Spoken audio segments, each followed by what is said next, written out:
नमस्कार दोस्तों, omniscient channel में आपका स्वागत है। और आज आप इस वीडियो में देखने वाले हैं भारतीय अर्थव्यवस्था। तो दोस्तों, भारतीय अर्थव्यवस्था से प्रश्न जो है हमेशा पूछे जाते हैं और पैटर्न क्या होगा, किस तरह के प्रश्न पूछे जाएंगे।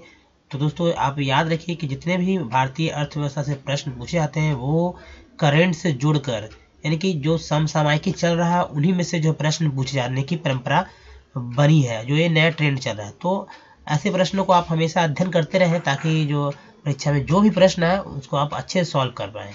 तो आइए शुरू करते हैं। और लेकिन दोस्तों, इसे शुरू करने से पहले आपसे निवेदन है कि यदि अभी तक आपने मेरे चैनल को सब्सक्राइब नहीं किया तो चैनल को सब्सक्राइब कर लीजिए और साथ में एक घंटी दबाइए ताकि आने वाली वीडियो की जगह सबसे पहले आपको मिले। और वीडियो पसंद आता है तो लाइक का बटन जरूर दबाएं और कम से कम 3 लोगों को जरूर शेयर करें। तो आइए शुरू करते हैं।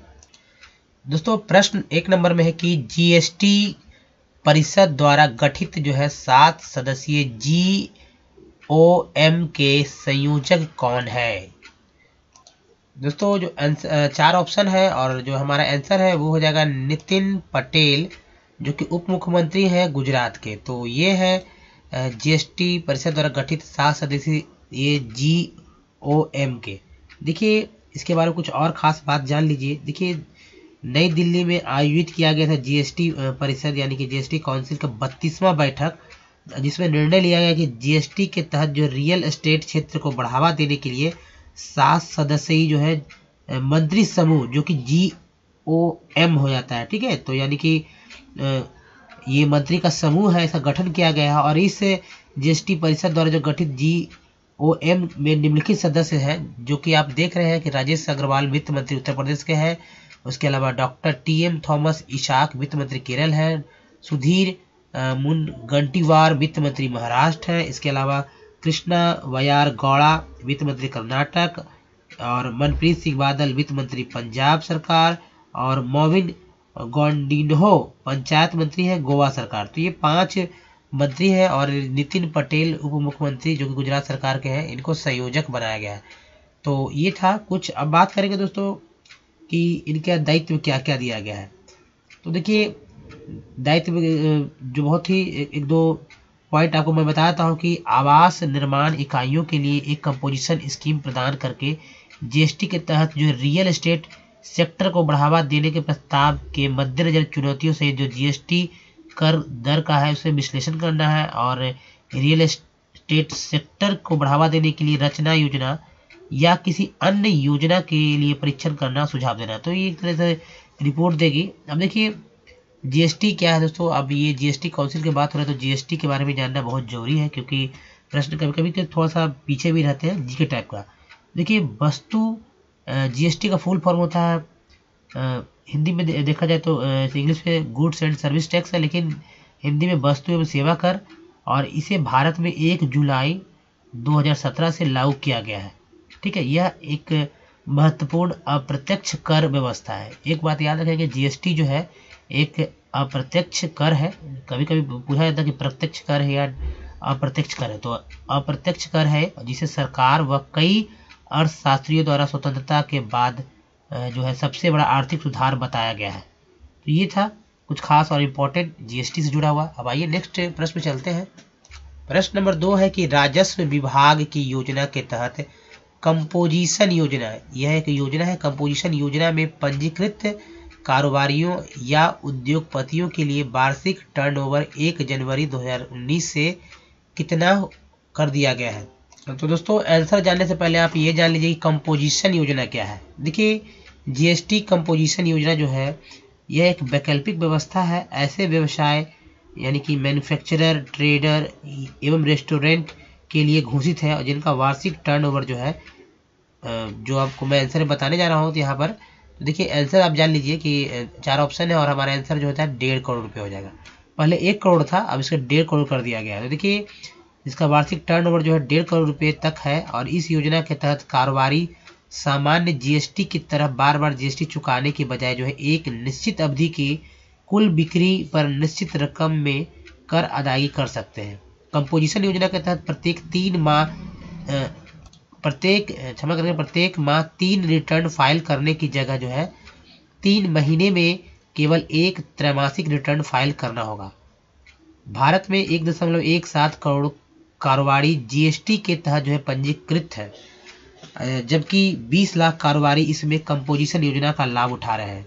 देखिए कितनी संख्या भी है, और भी लोगों का 80 लाख, एक्चुअली देखा जाए तो लगभग 1 करोड़ लोग जो है अभी भी कंपोजिशन योजना का लाभ उठा नहीं पा रहे हैं। तो ये कौन से व्यवसाय के लोग हैं? तो मैन्युफैक्चरर है, ट्रेडर है, या रेस्टोरेंट के जो व्यवसाय करते हैं उनके लिए बहुत ही इंपॉर्टेंट हो जाएगा। तो दोस्तों 1 अप्रैल 2019 से जो है 1.5 करोड़ रुपये का जो हो जाएगा, उनको ये फायदा मिलने वाला है। थोड़ा सा था।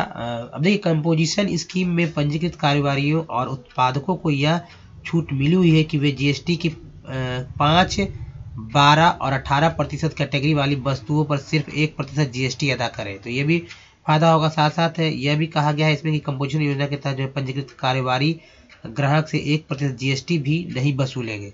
तो बहुत सारे फायदा कंपोजिशन योजना के तहत है। तो ऐसे मैन्युफैक्चरर, ट्रेडर, रेस्टोरेंट के व्यवसाय करने वाले इसका फायदा ले सकते हैं। प्रश्न नंबर 3 है कि विश्व आर्थिक मंच, बहुत इंपॉर्टेंट है, की रिपोर्ट के अनुसार भारत कब तक जो है विश्व का तीसरा सबसे बड़ा उपभोक्ता बाजार हो जाएगा, बन जाएगा? ऑप्शन 4 है, और जो दोस्तों हमारा आंसर है वो है 2030 तक। आइए इसके बारे में कुछ और बात करते हैं। दोस्तों विश्व आर्थिक मंच, जिसको वर्ल्ड इकोनॉमिक फोरम कहते हैं, ने 9 जनवरी 2019 को कहा है कि भारत जो है 2030 तक तीसरा बड़ा उपभोक्ता बाजार बन जाएगा। और देखिए अब तक जो है अमेरिका और पहले नंबर पर है, जबकि चीन जो है दूसरे नंबर पर है। तो दोस्तों एक और बात कि इस रिपोर्ट को future of the consumption in fast growth consumer market India नाम दिया गया है। तो यह रिपोर्ट का नाम भी याद रखेंगे, future of consumption in fast growth consumer market India. देखिए रिपोर्ट में कहा गया है कि उपभोक्ता बाजार मौजूदा समय में यानी वर्तमान में 15 खरब अमेरिकी डॉलर से जो है 60 खरब अमेरिकी डॉलर हो जाने वाला है 2030 तक। तो अभी 15 खरब अमेरिकी डॉलर है भारत में उपभोक्ता बाजार। अब देखिए इसका फायदा क्या होगा कि 2030 तक जो है 2.5 करोड़ लोग जो है गरीबी रेखा से ऊपर आ जाएंगे, और हजारों गांव व शहर जो है विकसित हो जाएंगे। साथ साथ रिपोर्ट में के अनुसार 7.5% वार्षिक जीडीपी वृद्धि दर के साथ वर्तमान में भारत विश्व की 6ठी सबसे बड़ी अर्थव्यवस्था भी बनी हुई है। तो ये याद रखेंगे, विश्व की 6ठी सबसे बड़ी अर्थव्यवस्था भारत है। अब दोस्तों बात करेंगे कि विश्व आर्थिक मंच के बारे में, कि यानी कि वर्ल्ड इकोनॉमिक फोरम के बारे में जान लीजिए, जिसे WEF कहते हैं शॉर्टकट में अगर देखा जाए तो। अब देखिए दोस्तों ये विश्व आर्थिक फोरम जो है स्विट्जरलैंड में स्थित जो है एक गैर लाभकारी संस्था है, और इसका मुख्यालय जिनेवा में है। देखिए वर्ल्ड इकोनॉमिक फोरम का जो मुख्य उद्देश्य है वो विश्व के व्यवसाय, राजनीति, शैक्षिक और अन्य क्षेत्रों में अग्रणी लोगों को एक साथ लाकर वैश्विक, क्षेत्रीय और औद्योगिक दिशा तय करना है। प्रश्न नंबर 4 है कि भारतीय रिजर्व बैंक यानी कि रिजर्व बैंक ऑफ इंडिया ने जो है डिजिटल पेमेंट समिति का चेयरमैन किसे नियुक्त किया है? तो दोस्तों बहुत इंपॉर्टेंट है प्रश्न है। ऑप्शन 4 है, और जो हमारा आंसर है वो हो जाएगा नंदन नीलेकनी जी। नंदन नीलेकनी जो दोस्तों इन्फोसिस के सह संस्थापक हैं, और इन्हें बनाया गया है डिजिटल पेमेंट समिति का चेयरमैन। देखिए रिजर्व बैंक ने 8 जनवरी 2019 को डिजिटल पेमेंट को बेहतर तरीके से देश में लागू करने और सुविधा को बढ़ाने के लिए नई समिति बनाई है। तो इन्फोसिस के सह संस्थापक और नंदन नीलेकनी जो है इस समिति के चेयरमैन नियुक्त किए गए हैं। और देखिए इनकी अध्यक्षता में जो समिति बनी है वो 90 दिनों के अंदर अपनी रिपोर्ट उनको सौंपनी है। और देखिए ये जो है नंदन नीलेकनी पहले भारतीय विशिष्ट पहचान प्राधिकरण यानी कि UIDAI जो आधार थी उसके अध्यक्ष भी रह चुके हैं। प्रश्न नंबर 5 है केंद्रीय मंत्रिमंडल ने कब बैंक ऑफ बड़ौदा, यहाँ पर देखेंगे तो बैंक ऑफ बड़ौदा, उसके बाद विजया बैंक तथा देना बैंक के विलय के लिए योजना को जो है अपनी मंजूरी दे दी है? दोस्तों ऑप्शन 4 है, और जो हमारा आंसर है वो हो जाएगा 2 जनवरी 2019 को। दोस्तों प्रधानमंत्री नरेंद्र मोदी की अध्यक्षता में केंद्रीय मंत्रिमंडल ने 2 जनवरी 2019 को बैंक ऑफ बड़ौदा यानी बॉब, विजया बैंक और देना बैंक के विलय के लिए विलय योजना को अपनी मंजूरी दे दी है। देखिए बैंक ऑफ बड़ौदा हस्तांतरण प्राप्तकर्ता बैंक होगा, और विजया बैंक तथा देना बैंक हस्तांतरण कर्ता बैंक होंगे। तो ठीक है, भारत में पहली बार बैंकों का यह त्रिपक्षीय विलय होगा। अब देखिए, विलय के बाद यह बैंक भारत का दूसरा सबसे बड़ा सार्वजनिक बैंक होगा। विलय से बैंक को मजबूत वैश्विक स्पर्धा का सामना करने में मदद मिलेगी। तो ये सब बहुत इंपॉर्टेंट बात है, अब इसे ध्यान में रखना होगा आपके लिए। देखिए, यह विलय योजना जो है 1 अप्रैल, ठीक है, 1 अप्रैल 2019 से प्रभावी होगी। तो याद रखना होगा 1 अप्रैल 2019 से यह योजना जो है प्रभावी हो जाएगी, तीनों बैंकों का जो है विलय। प्रश्न नंबर 6 है कि MSME क्षेत्र के लिए निर्यात संवर्धन परिषद की स्थापना की गई है। तो किस एक्चुअली प्रश्न ऐसे है कि किस क्षेत्र के लिए निर्यात संवर्धन परिषद की स्थापना की गई है। 4 ऑप्शन है और जो हमारा आंसर हो जाएगा वो ऑप्शन ए हो जाएगा, यानी कि सूक्ष्म लघु एवं मध्यम उद्योग। देखिए, इसे शॉर्ट में जो है micro small and medium enterprises जो है कहा जाता है। सबसे बड़ी बात की दोस्तों, सूक्ष्म लघु एवं मध्यम उद्यम के बारे में जान लीजिए कि देखिए, भारत सरकार के सूक्ष्म लघु और मध्यम उद्योग मंत्रालय द्वारा जो है MSME उद्योग के लिए कुछ नियम बनाए गए हैं। देश में मौजूदा जो भी सूक्ष्म, छोटे और मध्यम उद्योगों से संबंधित नियम, विनिमय और कानून है तथा आवश्यकता होने पर नए कानूनों के निर्माण के लिए यह मंत्रालय सर्वोच्च निकाय और यह संस्था है। भारत सरकार के MSMED अधिनियम 2006 के तहत पंजीकृत कंपनियों या व्यापार के माध्यम से विभिन्न योजनाओं को बढ़ावा देने के लिए सब्सिडी देती है। ये तो ये कुछ था इम्पोर्टेंट इसके बारे में। अब देखिए, निर्यात संवर्धन परिषद है, इससे MSME को होने वाले लाभ की क्या संभावना है। तो देखिए, अपने उत्पाद और सेवाओं को निर्यात करने के लिए जो है MSME की तत्परता का मूल्यांकन करना है, ऐसे क्षेत्रों को पहचानना है जहां प्रभावी ढंग से और कुशलता से निर्यात किया जा सके, साथ साथ वैश्विक मूल्य श्रृंखला में एकीकरण करने में सक्षम होने के लिए भी सुधार करना है। तो ये सारा कुछ था। अब दोस्तों देखिए, इम्पोर्टेंट है कि क्या कुछ खास है। MSME क्षेत्र से निर्यात की वर्तमान स्थिति जो है वो MSME संबंधित उत्पाद का मूल्य जो है 1,47,390.08 मिलियन डॉलर है और 2017-18 के दौरान देश के निर्यात में MSME से संबंधित उत्पादों की हिस्सेदारी जो है 48.56% था। देखिए, उत्पादों का मूल्य जो था वो 1,47,390.08 मिलियन डॉलर।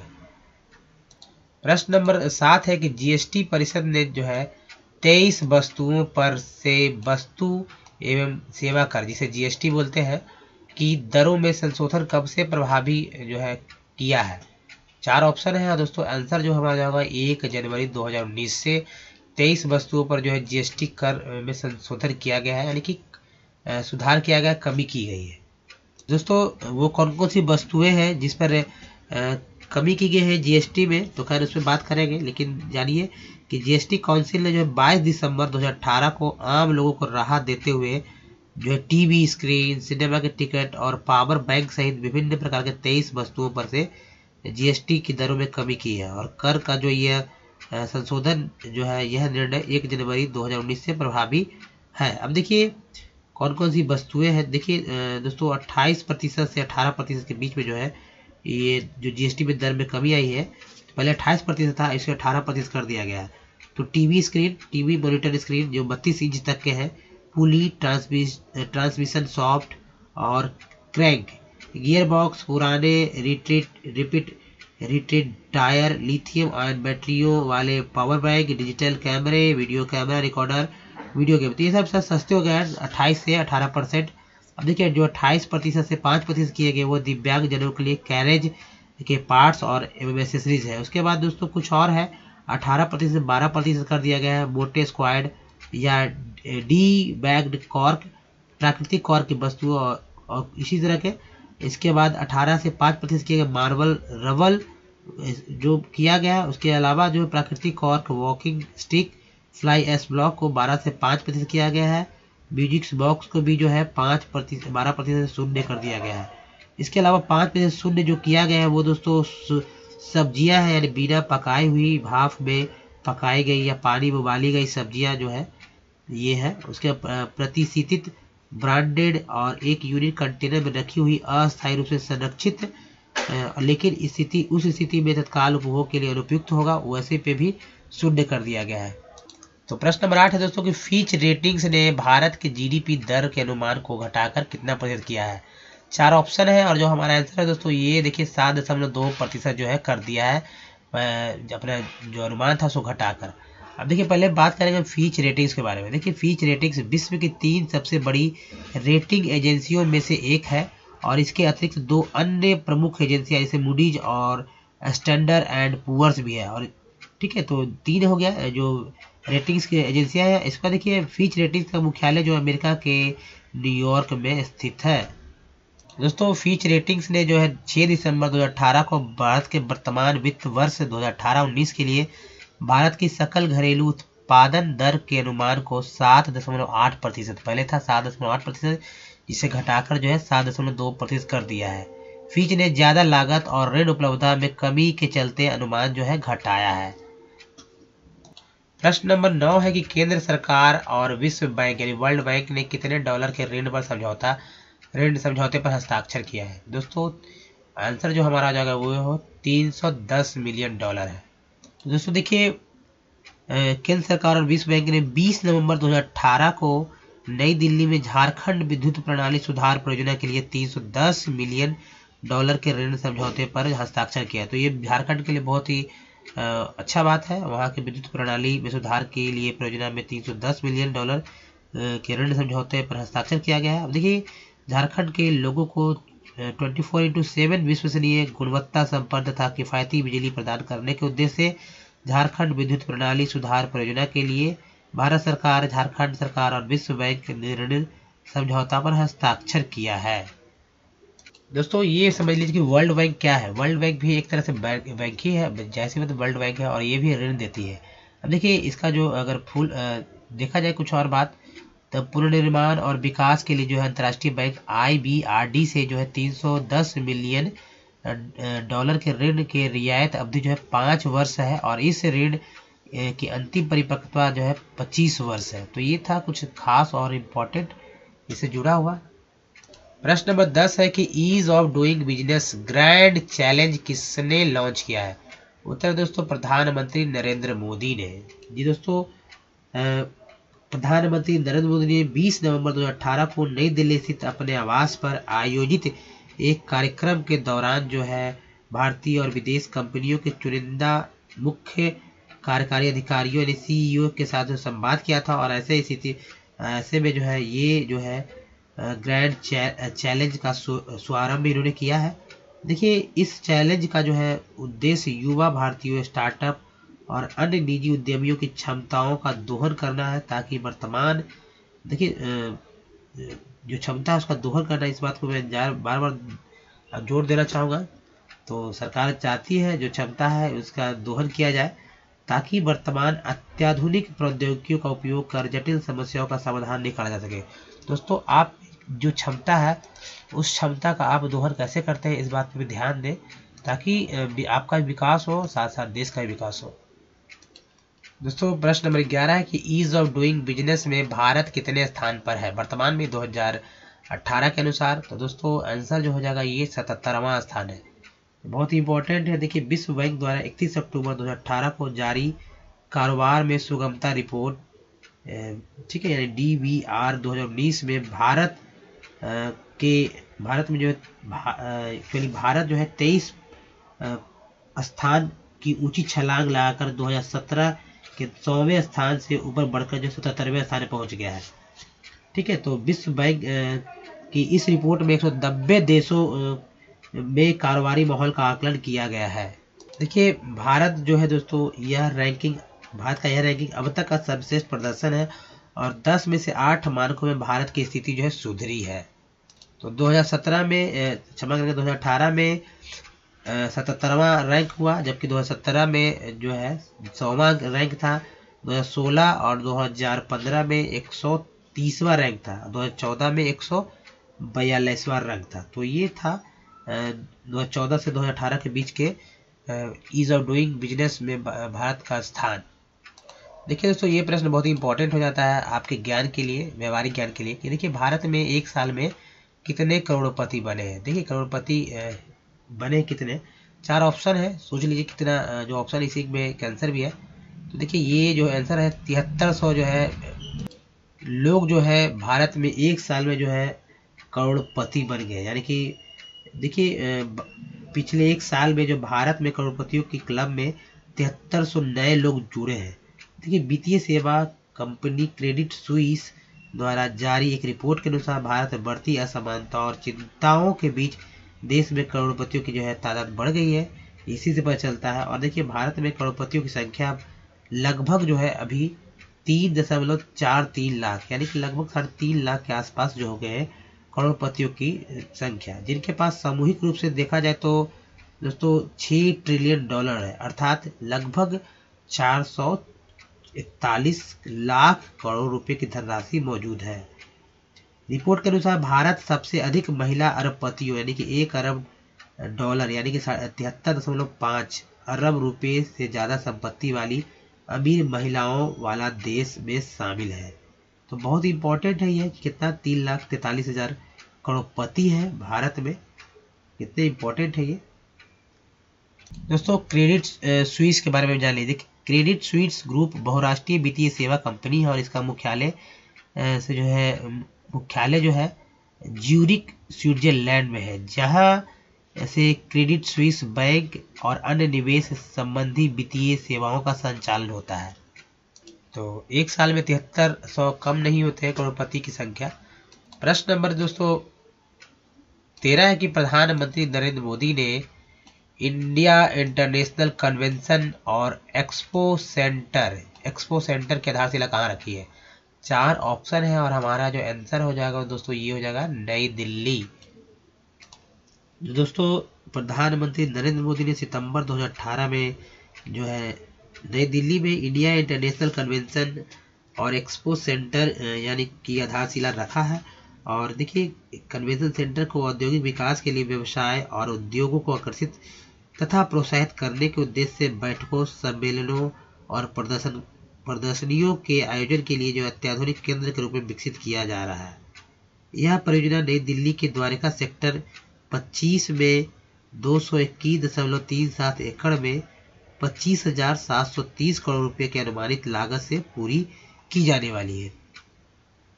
प्रश्न नंबर जो है 214 है कि प्रधानमंत्री नरेंद्र मोदी द्वारा जो है इंडिया पोस्ट पेमेंट बैंक का शुभारंभ कब किया गया है। ठीक है, और 4 ऑप्शन है और जो हमारा आंसर है वो हो जाएगा आपका 1 सितंबर 2018 को। तो याद रखेंगे इंडिया पोस्ट पेमेंट बैंक का शुभारंभ जो है वो 1 सितंबर 2018 से किया गया है।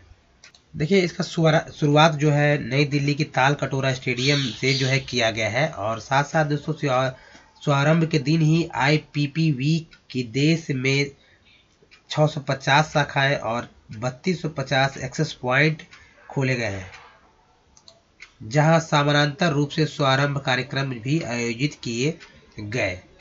अब देखिए देश भर में लगभग 1.55 लाख डाकघर है जो है पोस्ट ऑफिस है, उसमें 31 दिसंबर 2018 तक जो है IPPV प्रणाली से जोड़ दिए गए हैं।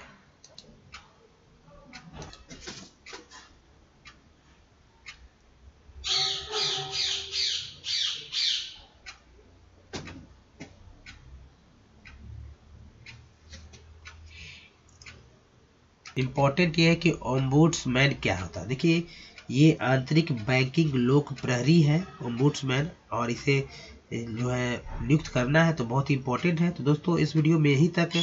वीडियो कैसा लगा मुझे अपने कमेंट के माध्यम से जरूर बताएं।